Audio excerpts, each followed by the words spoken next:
PNGDF and police troops depart for Hela. Chief Secretary calls for surrender of illegal guns. And no recruitment for police in 2017. This is National EMTV News with Lorraine Gabina. Hello, Papua New Guinea, and thank you for joining me for Sunday's news. Nearly 300 personnel from the PNG Defence Force and the Royal Papua New Guinea Constabulary departed for Hela today. This follows an assessment declaring Hela as high risk with heavy presence of unlicensed firearms fueling the current lawlessness. Chief Secretary to Government Isaac Lupari said the operation targets to restore law and order and also protect the multi-billion PNG LNG project. Police and Defence Force officers were deployed this morning to carry on 4 chartered PNG air flights. The joint operation in Hela follows a report submitted by Police Commissioner Gary Baki over the current lawlessness in the province. And based on that report, it shows a huge potential threat to general law and order in Hela. There's been total breakdown of law and order. And all these fights have involved high-powered firearms. From the 11 million allocated by the national government, 5 million kina has been drawn down for the initial operation for 30 days. The Chief Secretary to Government says additional funding will be made available after assessing the operation. After 30 days, we will review the operations and then whether to scale it or whether to add more men and women to the capacity on ground. The Joint Forces deployment is to restore law and order and see services like health and education could be easily accessed in areas where tribal fight is rife. He also called on local leaders and community chiefs to work with those heading the call-out operation. We need to work together with the police, together with the security, together with the government, so that we can restore law and order. A parade will be held tomorrow in Tari to officially declare the Hela call-out operation. Jack Lapave Jr., National EMTV News. Meanwhile, Chief Secretary to Government Isaac Lupari is appealing to the public to surrender any unlicensed firearms that is in their possession. Lupari said the gun moratorium is an effort to curb the widespread use of firearms in the country. Mr. Lupari said the use of unlicensed firearms is on the rise in the country and police have been given clear directions to conduct awareness in communities.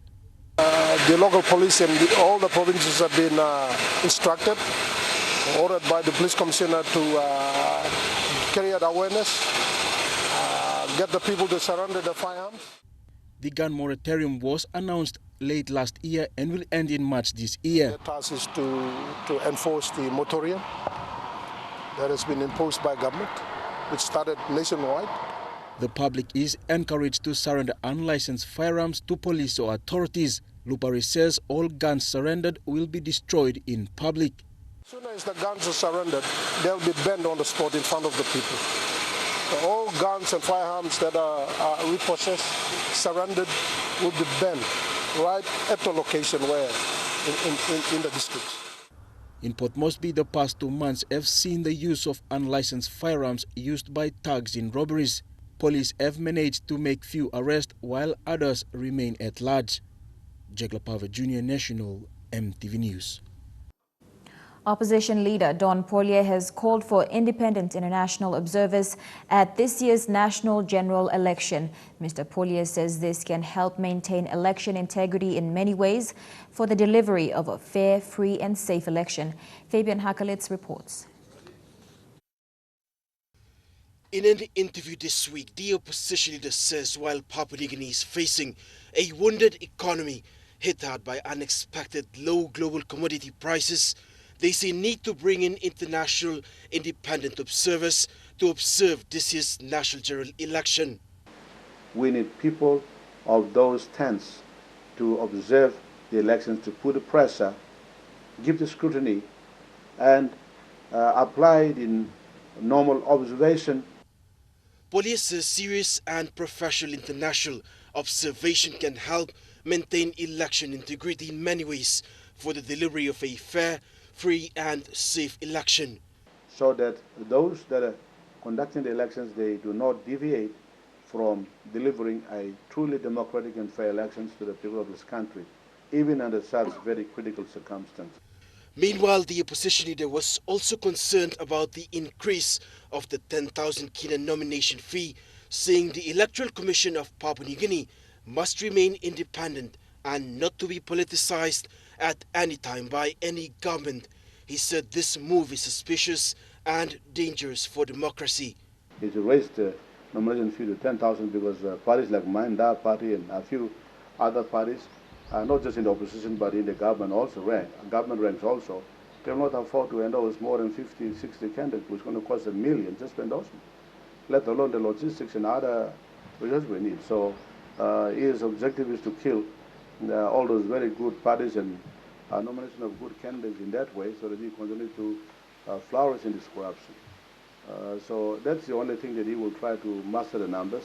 Otherwise, members will be tied to coming to the floor of Parliament in January, because they're already election orient now. So there's not much you can do. Fabian Hakelitz, National EMTV News. Among our main stories after the break, no recruitment for police in 2017. Stay with us.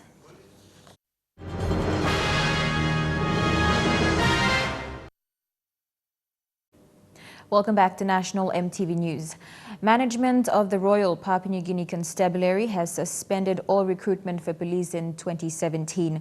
The suspension follows numerous public complaints and accusations of bias and nepotism in the selection process. This means the applicants selected to undergo further interviews and other formalities will remain pending until further notice. This decision was supported by opposition leader Don Polye.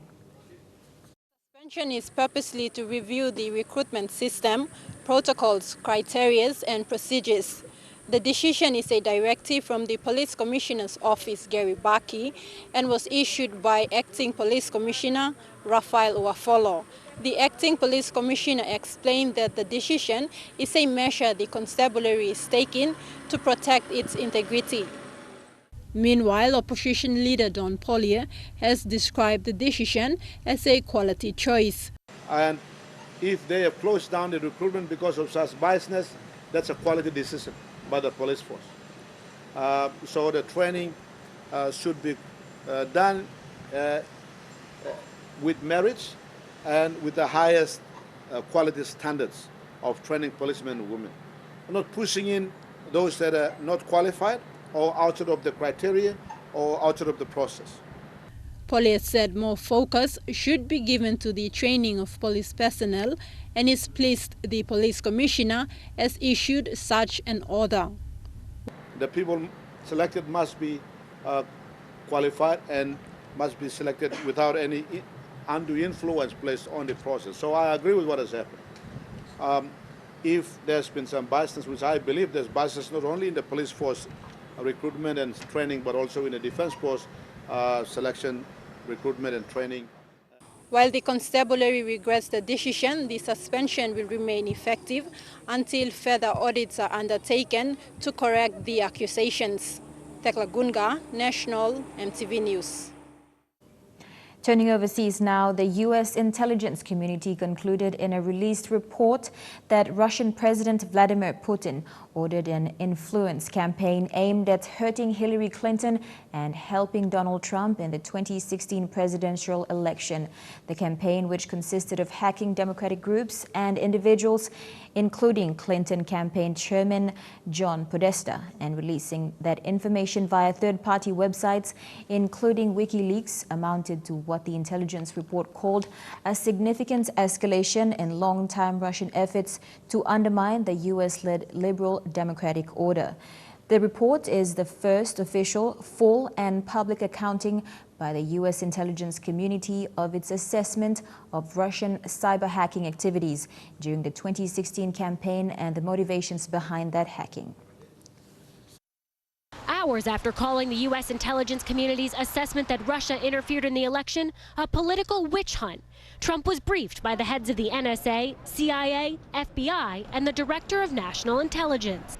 Trump complimented intelligence officials after the meeting, calling it constructive, but he still refused to acknowledge their findings, that Russia, at the direction of President Vladimir Putin, ordered efforts to influence the U.S. election, and that Putin aimed to discredit Hillary Clinton's campaign and improve Trump's odds of winning the election.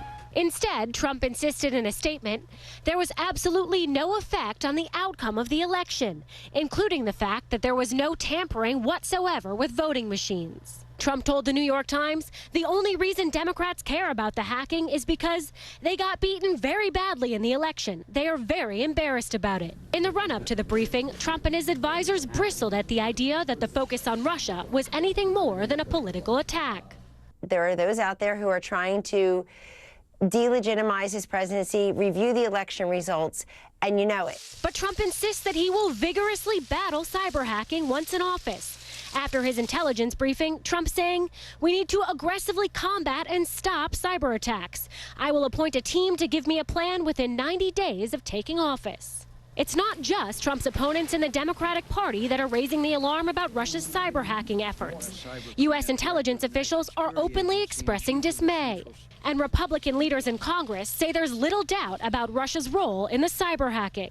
Still, Trump was apparently more concerned Friday with NBC's cyber hacking coverage than with Russia's efforts to interfere in the U.S. election. Trump tweeting, "I am asking the chairs of the House and Senate committees to investigate top-secret intelligence shared with NBC prior to me seeing it."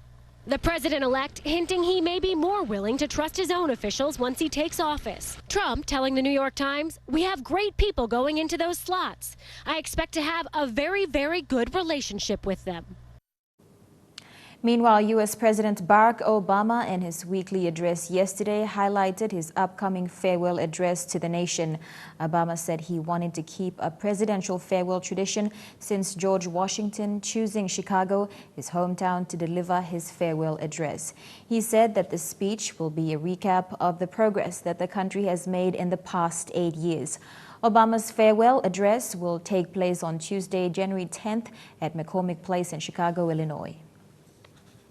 I chose Chicago not only because it's my hometown, where I met my wife and we started a family, but also because it's really where my career in public service began. The running thread through my career has been the notion that when ordinary people get involved and get engaged and come together in collective effort, things change for the better. Over the past 8 years, we've added our own new chapter to that story. And that's the imperative of citizenship, the idea that with hard work, people who love their country can change it. That'll be the focus of my farewell to you this Tuesday. Georgian worshippers celebrated Orthodox Christmas in the capital Tbilisi yesterday with a colorful costumed procession called a Lilo. Some participants wore national costumes. Others depicted biblical characters from the nativity story, such as shepherds, soldiers, or religious figures. Several thousand Orthodox Georgians led by clergy walked through central Tbilisi, stopping from time to time to collect presents and donations from different organizations, politicians and the public. The centuries-old tradition was banned in the Soviet times, but memory of it was passed from generation to generation.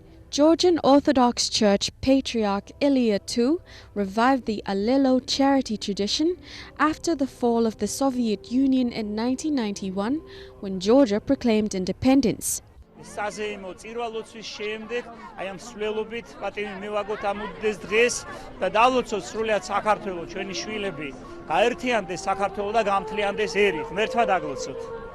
Similar costumed marches took place on Christmas Day in most of towns and villages across Georgia, which was the second country after Armenia to adopt Christianity as its state religion in the beginning of the 4th century. Orthodox Christianity has become a symbol of national identity and unity for Georgians after the turbulent years following the declaration of the country's independence. Georgian Orthodox believers mark Christmas with traditional costume processions through the streets of the capital Tbilisi. Meanwhile, scores of Orthodox Christians gathered at the biblical West Bank town of Bethlehem on Friday to hold their Christmas midnight mass at the Church of Nativity, believed to be the birthplace of Jesus.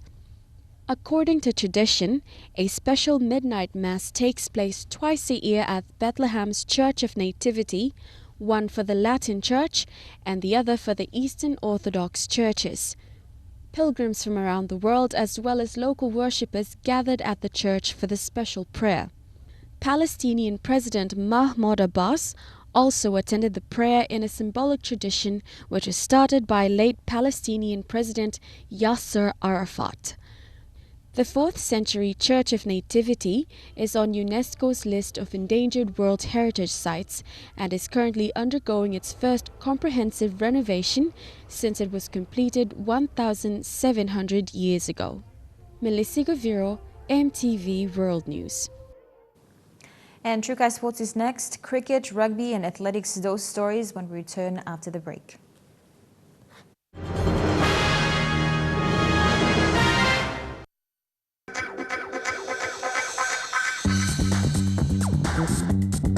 True Guy Sports.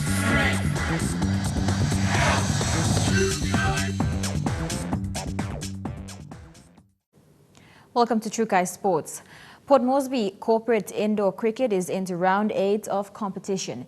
It's the 5th season now and 52 teams are participating. Board Representative Chris Amini says the competition was originally introduced to create social activities among corporate houses. With 4 weekends remaining to end Season 5, corporate indoor cricket has increased its teams to 52. Indoor cricket was organized to bring social bonding among corporate houses and also as a form of health and fitness initiative. While many cricket enthusiasts played a normal outdoor cricket, indoor cricket has attracted curious individuals to try out the sport. Indoor Cricket Committee member Chris Amini said with great interest shown by respective corporate houses, big plans are in place to create a team to represent PNG in the future. Young females and then also some older females, same with our males, so it's really a good competition and everyone has the opportunity to have a go in batting and bowling, so you get a chance to be involved in the game. It's very different to outdoor, and I've seen some very good outdoor players try to come and play indoor, but they start getting minus and then it's different, you know. He says many of the new teams that came on board have brought in many new talents. Since I've come into the board, we're trying to expand, especially indoor cricket, and try and get more players. Like we were saying, indoor cricket's brought in a lot of players from outside the traditional boundaries and give more opportunities to, I guess, you know, hopefully one day there is a PNG indoor cricket team, and then, because I know there's a World Cup that's been held indoor. We've had discussions with Cricket PNG on how maybe we can expand this code, this type of the game, and then take it even further. Currently leading the competition in the men's division is Puma Energy, while in the mixed competition, AV's rental cars are proving too strong among rest of the teams. The finals are expected to be played in February before switching to outdoor competition. Godwin Eki, National EMTV Sports. And to rugby, inaugural Hunters captain Israel Eliab says he's happy to be back with the team and is looking forward to this season in the Queensland Intrust Super Cup. Also in the Hunters 2017 team is brothers Stanton and Wellington Albert, who spent the past few years in Australia playing for the under-20 Penrith Panthers team. It's an awesome feeling to be called back to the team. I've been away for 1 year playing for the London Broncos. I think I've got some experience from outside rugby league outside of PNG, and I'm happy to bring something back to the team and support the team to go all the way this year. I got a lot of experience, 3 years experience, NRL experience. Unfortunately, I didn't play a NRL game, but being training with the superstars and all this, I gained a lot of experience down there for 3 years, and I think I got a lot of experience to, you know, show the boys, local boys and all this. I'm feeling confident that come back and play with the boys. It's an awesome feeling because I want to represent my country and play for my country as well. So just feeling. And the Papua New Guinea Athletes Commission is looking forward to this year's PNG Games in Kimbe, West New Britain Province to carry out their Love Your Coast program. Representative Chris Amini says this will also be an avenue for them to inform all athletes on the Commission's roles and functions. This is because they believe they are aspiring athletes who will represent Papua New Guinea one day. While opportunities are provided by PNG government towards all elite athletes both in the country and overseas, PNG Athletes Commission's role is to advocate for elite athletes' welfare and life after sports initiative. Their target now is the PNG Games, which awareness will be conducted on the type of support to elite athletes. While Athletes Commission's main focus is on elite athletes, Representative Chris Amini says PNG Games is the foundation of every elite athlete in the country. As part of our role is we target elite athletes, but we're trying to go down to the grassroots level and I guess showcase some of the Team PNG athletes, what they've achieved, and not many people know what they've achieved, and especially at the local grassroots level and outside of Port Moresby. He says many new talents come through the PNG Games, and it's time the grassroots competition is aware of the benefits available to them through Athletes Commission.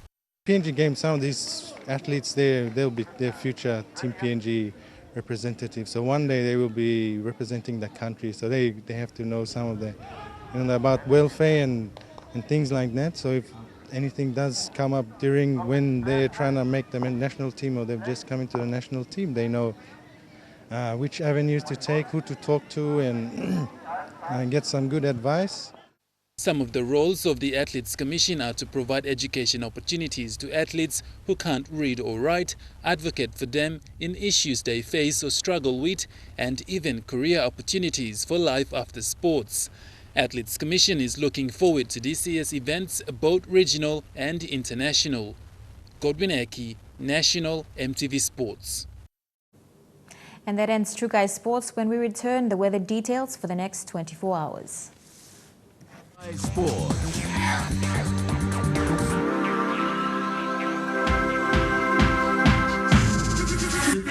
True Kai Sports. The weather details are proudly brought to you by Dulux Weather Shield. Worth doing with Dulux.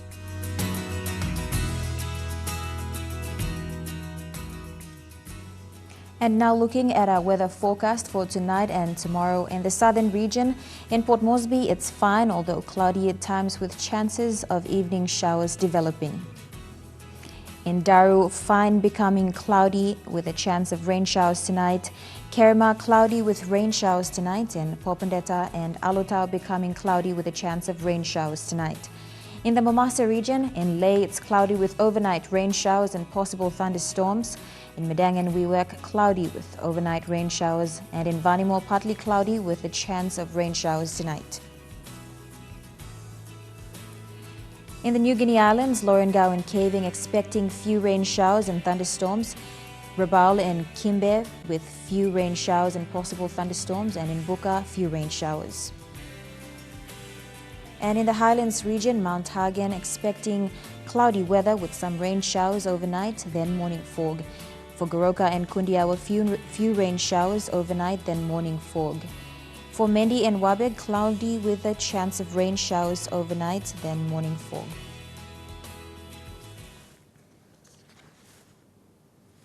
The weather details are proudly brought to you by Dulux Weather Shield. Worth doing with Dulux. And that's the news, sports and weather for today, Sunday, the 8th of January 2017. Pleasant working week on behalf of the entire news team. Bye for now.